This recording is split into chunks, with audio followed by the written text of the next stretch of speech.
네, 안녕하세요. 테슬라 투자를 은퇴하기 아트론TV입니다. 테슬라가 미국을 넘어 세계 통일을 할 수도 있을 것 같아요. 좀 과장된 얘기 같지만 이따 말씀드릴 얘기가 실제 실현이 되면 이럴 가능성이 있습니다. 함께 알아보도록 하겠고요. 자, 오늘 장중에 미국의 기준금리 발표가 있었습니다. 역시 예상대로 동결이었는데요. 같이 알아보도록 하겠고, 파월 연준의장의 생각은 오리무중인 것 같아요. 3대 지수 현황 간략히 살펴보고 가도록 하겠습니다. S&P 500 기준으로는 오늘 좀 빠지는 모습 보여주었지만 약보합권이라고 볼 수 있겠습니다. 나스닥은 상승한 반면에 다우가 떨어지면서 이러한 모습이 나온 것 같고요. 이날 장중 오후 한 2시 들어서 주가가 빠지는 모습을 보여주었는데 이때 연준의 기준금리 동결 발표가 있었죠. 아무래도 재료 소멸 이슈도 있겠지만 더 큰 충격으로 다가왔던 거는 두 차례 추가 기준금리 인상을 시사한 점도표였습니다. 이 점도표에 따르면 연내 최종금리를 5.6%를 제시를 하고 있기 때문에 상당히 강경한 매파 정책이라고 할 수 있겠어요. 이러한 점도표를 제시한 이유는 끈적한 물가 때문이라고 연준은 얘기를 하고 있는데, 연준이 가장 주목하고 있는 물가 지수는 PCE 지수죠. PCE 예상치가 헤드라인 PCE 예상치는 3.3%에서 3.2%로 하향 조정했지만 역시 가장 주목하고 있는 근원 PCE 바로 식료품과 에너지를 제외한 물가지수가 되겠죠. 이게 3.6%에서 3.9%로 높여 잡았어요.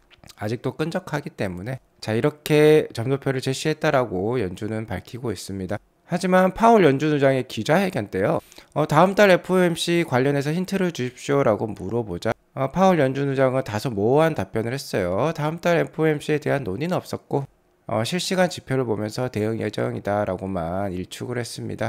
자, 이러한 멘트는 연준의 최종금리 5.6%라는 점도표와는 좀 상반된 내용이죠. 점도표가 상당히 매파적이었지만 파월 연준 의장은 그런 매파적인 발언을 하지 않았습니다. 자, 이러면서 시장은 반등세를 다소 보여줬다라고 볼 수 있겠고요. 계속해서 시장은 두 차례가 아니라 한 차례만 더 금리 인상을 할 것이다 라고 예상하고 있어요. 물가는 계속해서 유가는 계속해서 60불대를 보여주고 있고요. 10년물 국채금리는 3.8%에서 유지가 되고 있는 모습입니다. 최근 기준으로 봤을 때는 다소 높은 모습이죠. 자, 오늘 테슬라는 0.74% 빠졌어요.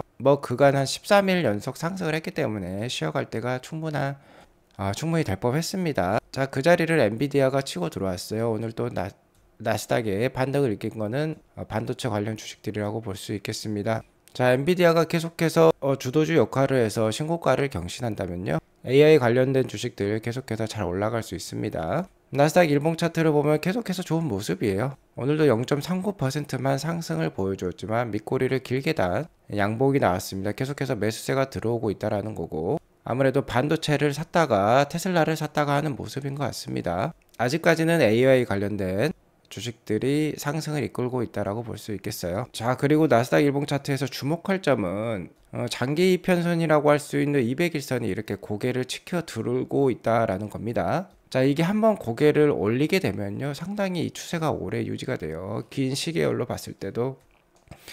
자, 이게 한번 고개를 이렇게 치켜 올리기 시작하면 상당히 오랜 기간 유지가 되는 거 우리가 이렇게 확인해 볼 수 있습니다. 짧게는 1년, 길게는 2, 3년 동안 이렇게 상승 추세를 유지할 수 있다라는 거예요. 자, 그리고 그 상승 추세의 이 시발점에는 지금 AI 관련된 주식들이 있다라는 거죠. 자, 물론 중간중간에 약 한 10%씩의 조정은 있습니다. 이 캔들을 보면요, 10%씩 조정이 있지만 전반적인 트렌드는 이제 상승으로 좀 돌아섰다라고 볼 수 있겠고, 따라서 조정이 오게 되면 시장이 한 10% 가까이 조정을 한다 그러면 웬만한 주식들은 3, 40%씩 떨어질 수 있겠죠. 그러면 추매로 대응할 필요가 있겠다라고 말씀을 드릴 수 있을 것 같습니다. 자, FOMC에서 금리 동결을 발표를 했고요. 자, 이제 중요한 거는 물가라든지 고용 지표가 되겠어요. 특히 이번 달 말에 있을 미국 PCE 지수 발표가 중요하다라고 볼 수 있겠는데, 전월이 4.4%였고 연준은 연내에 이게 3.3%까지 떨어질 것으로 예상을 하고 있습니다. 그러니까 아마도 이번 달은 4.4%보다도 낮은 수치가 나올 가능성이 상당히 높아 보여요. 자, 연준의 기준금리 인상에 대해서 더 자세히 한번 알아보도록 하겠습니다. 자, 6월 15일 오늘 새벽이었어요. 연준은 금리 동결을 발표했습니다. 여기 보면 금리 인상이 되지 않은 모습이죠. 그래서 지금 최종금리 수준이 5.25%를 유지를 하고 있어요. 22년 3월에 첫 금리 인상한 이후에 1년 3개월 만에 동결로 전환한 모습입니다. 자, 그러니까 그건 많이 올랐으니까 이제 좀 지켜보자라고 판단을 한 것이죠. 자, 이렇게 금리를 유지하는 상황에서도 물가나 뭐 고용 상황이 완화되는 모습이 나온다면은 이것을 계속 유지할 수도 있는 것이죠. 하지만 뭐 제가 주지에서 말씀드려왔듯이 향후 정책과 관련해서는 매파적인 발언을 할 수밖에 없는 연준이라고 볼 수 있겠습니다. 너무 비둘기파적인 발언, 낙관적인 발언을 하게 되면 인플레이션이라든지 자산시장에 너무나도 큰 임팩트를 줄 수 있기 때문이죠. 그래서 이 점도표를 통해서 자, 워닝을 하고 있다, 경고를 하고 있다라고 볼 수 있겠어요. 지금 이번 달에 나온 점도표를 보면 최종 금리 수준을 5.6%까지 제시를 하고 있습니다. 자, 그 이유는 큰원 PCE에 대해서는 아직 많은 진전이 없었다라고 얘기를 하고 있고요. 자, 5.6%가 되면 향후 한 2차례 정도 금리 인상이 더 될 수 있다라는 것이죠. 하지만 파월 연준 의장이 또 이런 설명도 부연을 했어요. 이러한 연준의 점도표는 딱히 연준의 계획이나 결정을 의미하지는 않는다라고 얘기를 하고 있습니다. 그러니까 데이터에 따라서 달라질 수 있다라는 것이죠. 역시나 향후에 나올 고용과 물가 지표가 중요하다라고 말씀을 드릴 수 있을 것 같고, 일단 시장에서는 연준의 점도표를 믿지 않는 분위기예요. 파월 연준 의장이 연준의 점도표라든지 뭐 다음 달이나 최종 금리 수준에 대해서 애매모호한 답변을 했기 때문에 충분히 금리가 더 이상 올라가지 않을 수도 있다라는 것이죠. 자, 일단 시장에서는 7월에서 12월 그러니까 연내에 한 차례 정도 금리 인상 가능성을 높게 점치고 있습니다. 현재 7월달 금리 인상 가능성이 64.5%로서 높이 나오는 상황이에요. 자, 하지만 한 차례도 금리 인상은 없어 보이긴 합니다. 자, 그러니까 2차례까지는 아니고 한 차례 정도 연내 금리 인상이 있으면 내년부터는 금리 인하의 모드에 돌입할 것으로 판단이 들어요. 어쨌든 중요한 건 고용과 물가 지표다라고 말씀드릴 수 있을 것 같습니다. 어쨌든 연준은 올해 긴축을 재개할 수도 있다라는 신호를 주긴 했어요. 하지만 뭐 중장기적인 연준의 금리 인상 스케줄을 살펴보면요, 내년이나 내후년부터는 계속 떨어지는 모습이에요. 아무래도 내년에는 한 4%대 중반대 한 4.6% 정도가 되겠네요. 그리고 내후년 2025년에는 3.5% 이하를 점치고 있는 모습입니다. 그러니까 중장기적으로 봤을 때는 이제 내년부터는 충분히 금리 인하 모드에 돌입할 수 있다는 점은 유념해 두시기 바라겠고요. 연준이 이번에 금리 동결을 했지만 금리 인상을 재개할 수 있다는 신호를 주었죠. 하지만 이것에 대해서 반박하시는 분이 계셨으니 테슬라 투자의 구루라고 할 수 있는 게리 블랙이 되겠습니다. 자, 게리 블랙은 이렇게 얘기를 하고 있어요. 자, 이번에 금리 인상을 잠시 멈춘 다음에 7월 달에 금리 인상을 재개를 하면 그거 정말 바보 같은 짓이다 라고 얘기를 하고 있습니다. 자, 왜 그러냐면 코로나에 따른 공급망 붕괴가 회복이 되면서 주거비와 식비도 하락을 하고 있고요. CPI는 가파르게 떨어지고 있기 때문이죠. 게리 블랙의 예상에 따르면 뭐 클리브랜드 연은의 뭐 예상이네요. 다음 달 CPI, 그러니까 7월 달에 발표된 6월 달 CPI가 3.2%까지 떨어질 것으로 예상을 하고 있습니다. 이번 달에 발표되었던 5월 달 CPI가 4%였죠. 그것보다 0.8%포인트나 급격하게 떨어진다라는 겁니다. 그리고 향후 자, 이러한 집값 추세를 봤을 때도요, 계속해서 떨어질 것 같아요. 자, 지금 보시는 차트는 주거비 CPI 차트입니다. 자, 이 파란색 선은 실제로 미국의 주거비라고 할 수 있겠고, 이 주황색 선이 쉘터 CPI, 그러니까 주거비 CPI가 되겠는데요. 주거비 CPI는 실제 주거비보다 좀 후행하는 모습입니다. 실제 집값은, 그러니까 주거비는 작년 초반부터 떨어지는 분위기였어요. 하지만 CPI는 올해 이제 4, 5월 달부터 지금 떨어지는 분위기가 나오고 있습니다. 자, 이 주거비 CPI가 전체 CPI의 3분의 2나 포션을 차지하고 있어요. 그렇기 때문에 이 진짜 헤드라인 CPI라든지 코어 CPI도 급격히 떨어질 수도 있습니다. 정말 이 연준의 점도표대로 2번 정도 금리 인상을 할지, 1번 정도 더 할지, 아니면 아예 안 할지는 아무도 모를 일 같아요. 계속해서 고용과 물가 지표를 살펴볼 필요가 있겠다라고 다시 한번 말씀을 드릴 수 있을 것 같습니다. 자, 테슬라는 0.74% 하락한 256.79불로 마감을 했어요. 자, 프리마켓 때도 264불까지도 올라갔고, 오늘 본장에서 260불 이상을 보여주기도 했는데, 자, 그간 13일 연속 상승을 보여주었기 때문에 한 차례 쉬어가는 봉이 나올 법도 했습니다. 다만 오늘 또 밑꼬리가 달리긴 했어요. 자, 그리고 장기 이평선이라고 할 수 있는 400일선, 570일선을 다 뚫어낸 주가라고 말씀을 드렸죠. 오늘도 마감한 주가는요, 이 장기 이평선 위에 놓여 있었습니다. 그러니까 아직까지는 좋은 모습이다 라고 말씀을 드릴 수 있을 것 같고요.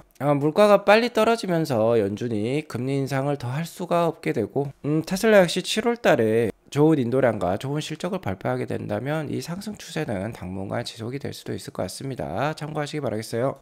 자, 최근에 이 충전 포트와 관련된 이슈가 화제라고 볼 수 있겠습니다. 테슬라는 훨씬 더 효율적이고 가볍고 빠른 충전기로 유명하다라고 볼 수 있겠는데요.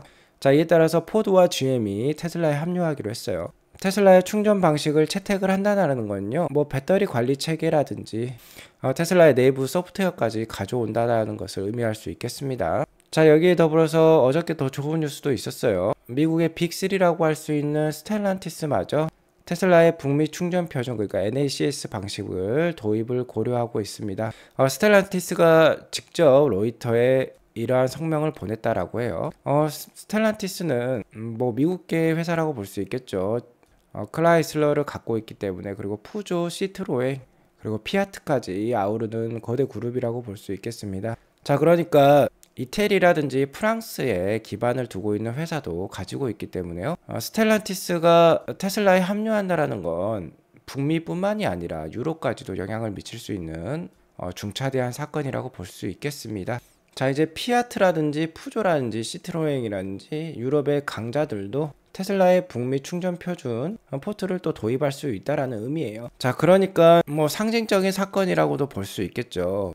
북미를 넘어서서 유럽까지도 이제 이러한 포트 방식이 테슬라의 표준이 진출한다라고 볼 수 있겠습니다. 자, 그러니까 이미 테슬라는 중국 시장에서도 선전을 하고 있기 때문에 3대 EV 시장이죠. 중국, 유럽, 미국까지 계속해서 그 영역을 넓히고 있다라고 볼 수 있겠어요. 자, 여기에 더불어서 충격적인 소문이 나왔습니다. 자, 뉴스는 아니에요. 소문이라고만 제가 말씀을 드리겠습니다. 세계 시장에 뭐 1, 2위를 다투는 회사죠. 토요타. 미국 시장의 전통의 강자입니다. 자, 토요타가 선택의 기로에 놓인 것 같아요. 테슬라에 합류할 것이냐 아니면 자체 전고체 배터리를 개발할 것이냐라는 중차대한 상황에 놓여 있는 것으로 판단합니다. 이런 상황에서 일론 머스크는 토요타마저 자, 우리에게 합류하라라고 얘기를 하고 있어요. 자, 어제 비즈니스 인사이더에 따르면요, 토요타의 가장 대표적인 EV라고 할 수 있는 이 BZ4X를 타고 자, 뉴욕에서 워싱턴까지 주행을 했다라고 합니다. 전기차를 선택함에 있어서 주행 경험이 주는 거는 상당히 중요하다라고 볼 수 있겠는데요. 9시간 동안 운전하는 동안 3시간을 충전에 쓰였다라고 합니다. 충전 속도가 너무 느리다라는 것이죠. 하지만 모델 Y가 같은 경우는 뉴욕에서 워싱턴까지 가는데 충전 시간은 30분밖에 안 걸린다라고 해요. 자, 3시간과 30분 어마어마한 차이라고 볼 수 있겠죠. 이러자 일론 머스크가 토요타도 NACS 연합에 합류해야 된다라고 얘기를 하고 있어요. 자, 토요타는 세계 1위 브랜드에 해당합니다. 세계에서 가장 차량을 많이 파는 회사예요. 자, 이 회사가 테슬라에 합류를 하면 이제 세계 통일이 테슬라에 의해서 이루어질 수도 있는 것입니다. 토요타는 미국 시장뿐만 아니라 일본 시장, 동남아 시장, 아시아 시장의 또 강자이기도 합니다. 자, 그렇기 때문에 앞서 말씀드렸듯이 스텔란티스에 더불어 토요타까지 합류를 하게 된다면 진정한 이제 세계 통일이 이루어지는 것이에요. 테슬라에 의해서. 자, 실제로 토요타는 금주에 주행 범위를 늘리기 위한 고성능 전고체 배터리를 생산할 것이라고 발표를 하고 있는데요. 자, 누구나 발표하고 계획을 말하기는 쉽습니다. 하지만 이게 언제 걸릴지도 모르고요. 이미 표준이 테슬라에 의해서 뭐 LFP 배터리라든지 NCM 배터리에다가 테슬라의 표준 충전 포트인 NACS를 온 글로벌에 깔게 되면요, 토요타도 어쩔 수 없이 따라갈 수밖에 없어요. 소비자가 원하는 게 테슬라의 충전 방식이면은 토요타는 따라갈 수밖에 없겠다라고 말씀을 드릴 수 있을 것 같습니다. 선점 효과가 그만큼 어마무시하다라는 거죠. 테슬라가 다양한 호재들이 있지만 정말 계속해서 이렇게 연합이 이어지게 된다면 가장 강력한 호재가 될 수 있다라고 저는 생각을 합니다. 일론 머스크의 장기적인 안목이 계속해서 빛을 발하는 순간이라고 볼 수 있겠어요. 전기차 시대가 돌입을 하고 있는데 역시 가장 중요한 거는 충전 인프라라는 것을 일론 머스크는 누구보다 먼저 일찍 알았기 때문에 이러한 현상이 벌어지고 있는 것으로 판단이 됩니다. 테슬라의 다른 뉴스를 전달해 드리자면, 자, 어저께 테슬라가 모델 Y 가격을 또 올렸어요. 250불 정도 소폭 인상을 했습니다. 자, 중요한 점은 4월 말부터 스멀스멀 가격을 인상을 하고 있다라는 점이에요. 가격을 뭐 인상하고 있다는 점은 좋은 점이죠. 계속해서 수요가 있기 때문에 가격을 인상할 수 있는 것입니다. 좋은 시그널이라고 볼 수 있겠고요. 자, 컨설팅 회사 중에 가장 유명한 회사죠. BCG 그룹이 있습니다. 보스틴 컨설팅 그룹인데요. 세계 혁신 기업 1위부터 50위까지를 꼽았어요. 자, 이 중에 우리나라 삼성전자도 7위에 나와 있는 모습입니다. 하지만 그 외에 다른 우리나라 회사가 없다는 건 좀 안타까운 점인데요. 자, 어쨌든 테슬라는 지금 2등을 차지하고 있어요. 작년에 뭐 3등이었는데 딱 한 계단 올라왔습니다. 자, 마이크로소프트가 좀 밀린 모습이 나오고 있네요. 하지만 마이크로소프트가 챗GPT를 통해서 지금 AI 서비스를 강화하고 있기 때문에 마이크로소프트도 조만간 더 올라올 수 있겠는데요. 어쨌든 뭐 빅테크 기업들이 1등부터 5등까지 다 차지를 하고 있다라고 볼 수 있겠습니다. 여전히 애플이 1등이라고 볼 수 있겠는데요. 전 테슬라가 훨씬 더 애플보다는 유망하다라고 생각을 합니다. 최근 애플이 비전 프로라는 새로운 디바이스를 출시를 하긴 했지만 굉장히 사람마다 호불호가 갈릴 수 있는 상품이라고 생각을 해요. 하지만 전기차의 경우는 어쩔 수 없는 대세라고 볼 수 있겠습니다. 인간은 뭐 편리함을 추구할 수밖에 없기 때문에 자율주행이라든지 그리고 향후에 휴머노이드 로봇, 안드로이드 로봇을 쓸 수밖에 없을 것 같아요. 그렇게 되면 가장 크게 성장할 회사에서 가장 크게 성장할 시장에서 가장 크게 앞서가고 있는 회사가 테슬라이기 때문에 애플과 테슬라의 위치가 바뀌는 순간도 정말 빠르면 2030년 안에 볼 수도 있겠다라고 말씀을 드릴 수 있을 것 같습니다. 자, 그렇게 되면 테슬라가 애플의 시총을 따라잡는 것을 넘어서 더 올라갈 수도 있겠죠. 자, 오늘 이것으로 방송을 마치겠고요. 오늘 방송이 도움이 되었으면 구독과 좋아요 알람 설정 꼭 눌러주세요. 오늘도 좋은 하루 되시기 바라겠습니다. 감사합니다.